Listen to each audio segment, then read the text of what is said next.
The consumers budget, ठीक है, consumers budget को समझने के लिए पहले हम बजट सेट और बजट लाइन क्या होती है वो समझेंगे, ठीक है। तो कंज्यूमर का बजट सेट और बजट लाइन को समझने के लिए हमें कुछ बातें ध्यान में रखनी है, और वो क्या बातें हैं कि एक तो इनकम जो है कंज्यूमर की वो गिवन है, ठीक है, उपभोक्ता की आय जिसको हम एम से डिनोट करते हैं, ठीक। दो गुड्स की बात हो रही है, गुड एक्स और गुड वाई, ठीक है। प्राइस ऑफ एक्स गुड और प्राइस ऑफ वाई गुड जो है वो दिए हुए हैं, गिवन है, और कंज्यूमर जो है वो सिर्फ वही खरीद सकता है, ठीक है, वही बंडल्स को बाय कर सकता है, उन्हीं बंडल को अफोर्ड कर सकता है खरीदना, ठीक है, जो बंडल्स उसकी इनकम के बराबर हैं या फिर उसकी इनकम से कम है, ठीक है। तो ये कुछ बातें हैं जो हमें ध्यान में रखनी है कंज्यूमर्स बजट समझने से पहले, ठीक है। अब बजट रेखा या बजट लाइन होती क्या है?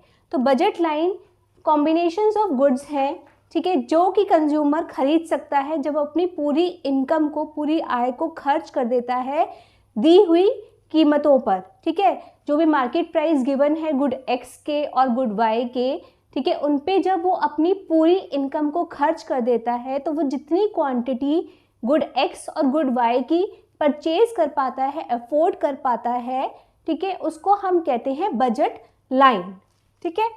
It is a line showing different combinations of two goods, ठीक है, डिफरेंट कॉम्बिनेशंस यानी कि दो वस्तुओं के विभिन्न संयोगों को दर्शाता है, विच अ कंज्यूमर कैन बाय, जो कि एक उपभोक्ता खरीद सकता है जब वो अपनी पूरी आय को, ठीक है, spending his entire income on purchase of two goods, जब वो अपनी पूरी आय को दो वस्तुओं की खरीद पर खर्च कर देता है दी हुई बाजार कीमतों पर। अगर हम बात करें इक्वेशन ऑफ बजट लाइन की, बजट लाइन की इक्वेशन क्या होगी, तो जैसे हमने पढ़ा वैसे ही कि वो अपनी पूरी इनकम को, इनकम जो है वो इज इक्वल टू किसके बराबर होगी, quantity of good X multiply by price of X plus quantity of good Y multiply by price of Y. तो ये होगा equation of budget line, budget रेखा का समीकरण, ठीक है। तो अब इतना हमें समझ में आ गया कि बजट लाइन क्या होता है। इसको एक एग्जाम्पल से और समझ लेते हैं हम।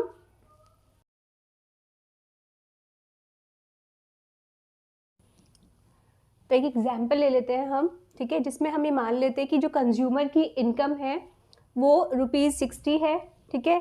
प्राइस ऑफ गुड एक्स हम एज्यूम कर लेते हैं कि ₹2 पर यूनिट है, और प्राइस ऑफ गुड वाई हम ये एज्यूम कर लेते हैं कि ₹1 पर यूनिट है।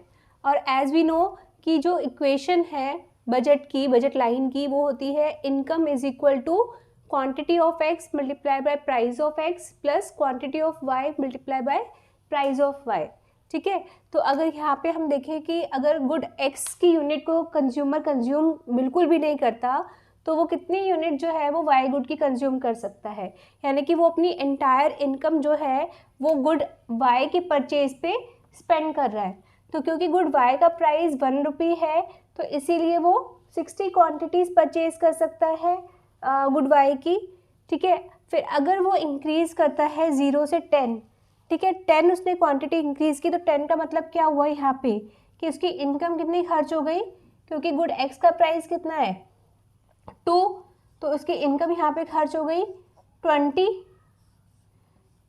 ठीक है। तो अब वो कितनी क्वांटिटी वाई की परचेज कर पाएगा 40, क्योंकि प्राइस जो वाई का है वो कितना है 1, तो 40 मल्टीप्लाई बाय 1 इज़ 40।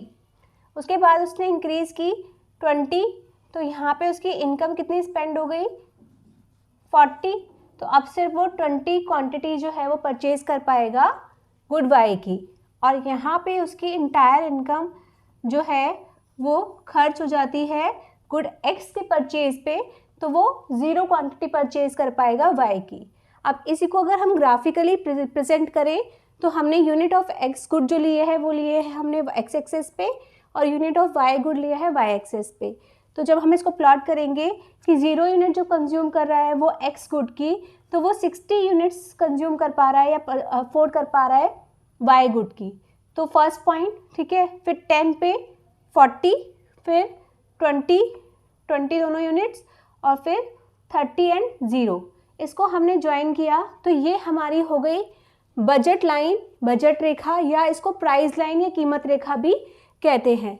तो इस लाइन पे जितने भी जो कॉम्बिनेशंस हैं वो रिप्रेजेंट करते हैं बजट लाइन को, यानी कि कंज्यूमर अपनी एंटायर इनकम को, जितनी भी उसकी आय है उसको पूरा खर्च कर रहा है किसके ऊपर, on purchase of good x और गुड वाई, चाहे वो ये कॉम्बिनेशन हो, चाहे वो ये कॉम्बिनेशन हो, चाहे ये, ठीक है। इस पूरी लाइन के ऊपर, इस पूरी रेखा के ऊपर जितने भी कॉम्बिनेशंस हैं उन सभी कॉम्बिनेशंस जो हैं, उन सभी कॉम्बिनेशंस पर इनकम जो है कंज्यूमर की वो पूरी खर्च हो रही है, ठीक है। इसीलिए इसको कीमत रेखा या बजट लाइन कहते हैं, ठीक है। अब अगर हम बात करें बजट सेट की, कि बजट सेट क्या होता है, बजट लाइन हमने समझ लिया, लेकिन बजट सेट क्या होता है। तो बजट सेट का मतलब है कि ज़रूरी नहीं है ना कि अगर कंज्यूमर की इनकम 60 रुपीज़ है तो वो अपनी पूरी इनकम को खर्च कर दे एक्स गुड के और वाई गुड के परचेज पर। हो सकता है कि वो कुछ सेव करना चाहता हो, ठीक है। तो जब वो अपनी पूरी इनकम को ना स्पेंड करके कुछ इनकम को सेव करता है या कुछ इनकम को बचा के रखता है, ठीक है, तो फिर जो सेट्स बनते हैं, जो कॉम्बिनेशंस बनते हैं एक्स गुड और वाई गुड के, उनको हम कहते हैं बजट सेट, ठीक है। तो उसको हम लिखेंगे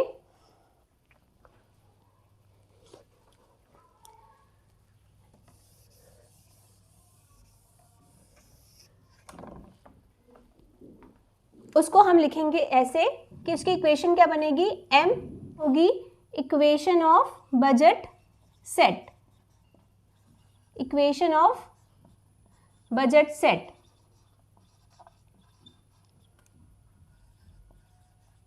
ठीक है।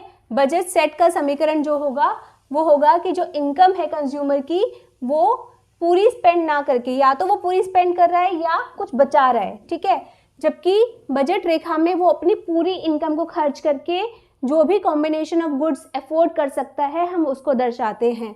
लेकिन बजट सेट में हम ये दिखाते हैं कि क्या कहते हैं, वो कितना अफोर्ड कर सकता है। तो अगर हम इस ग्राफ की बात करें तो इस ग्राफ के अंदर जो ये रेखा के अंदर ये ट्रायंगुलर पोर्शन है, ठीक है, इस ट्रायंगुलर पोर्शन में जितने भी कॉम्बिनेशन ऑफ गुड्स बनते हैं, ठीक है, वो सभी कॉम्बिनेशंस ऑफ गुड्स कहलाएंगे आपके बजट सेट, ठीक है। इस ट्रायंगुलर पोर्शन के अंदर जितने भी कॉम्बिनेशन ऑफ गुड्स एक्स के और वाई के बनते हैं जो वो अफोर्ड कर सकता है इस लाइन तक, इस लाइन के ऊपर भी और इस लाइन के अंदर भी, ये सभी कहलाते हैं बजट सेट। ये लाइन कहलाती है बजट लाइन क्योंकि यहाँ पे वो अपनी इंटायर इनकम को, पूरी आय को खर्च कर रहा है। और अगर इसके बियॉन्ड हम जाना चाहें, इसके बाहर अगर हम कोई पॉइंट की बात करें, ए पॉइंट हो, बी पॉइंट हो या कोई भी एक्स वाई जेड पॉइंट हो, तो वो कहलाएगा अनएफोर्डेबल कॉम्बिनेशन या अप्राप्य संयोग, ठीक है। अप्राप्य संयोग का मतलब कि अब कंज्यूमर के पास इनकम ही नहीं है कि वो इन कॉम्बिनेशन से कुछ भी ज़्यादा खरीद पाए एक्स या वाई गुड के लिए, ठीक है। तो ये है हमारा बजट सेट और बजट लाइन, कि बजट लाइन क्या होती है और बजट सेट क्या होता है। अब अगर हम प्रीवियस एग्जाम्पल को ही लेके चलें जो हमने भी पढ़ा था, तो उसी के एग्जाम्पल से हम समझ सकते हैं कि स्लोप ऑफ बजट लाइन क्या होता है, ठीक है। तो अगर हम किसी भी कर्व का जब स्लोप देखते हैं तो हम देखते हैं जो भी वर्टिकल डिफरेंस होता है डिवाइडेड बाय हॉरिजॉन्टल डिफरेंस।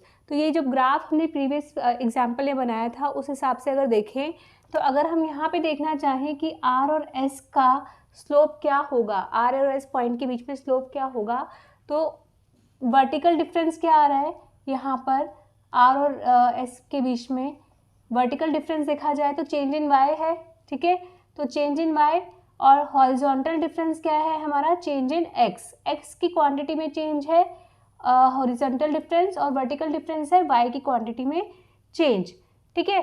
तो कितना चेंज आ रहा है, 40 to 30 हो रहा है, 30 to 40 हो रहा है, तो 10 चेंज आ रहा है वाई की क्वांटिटी में, और यहाँ पे 10 to 15 हो रहा है, 20 और 10 के बीच में है तो 15 हो रहा है, ठीक है। तो एक्स की क्वांटिटी में 5 चेंज आ रहा है।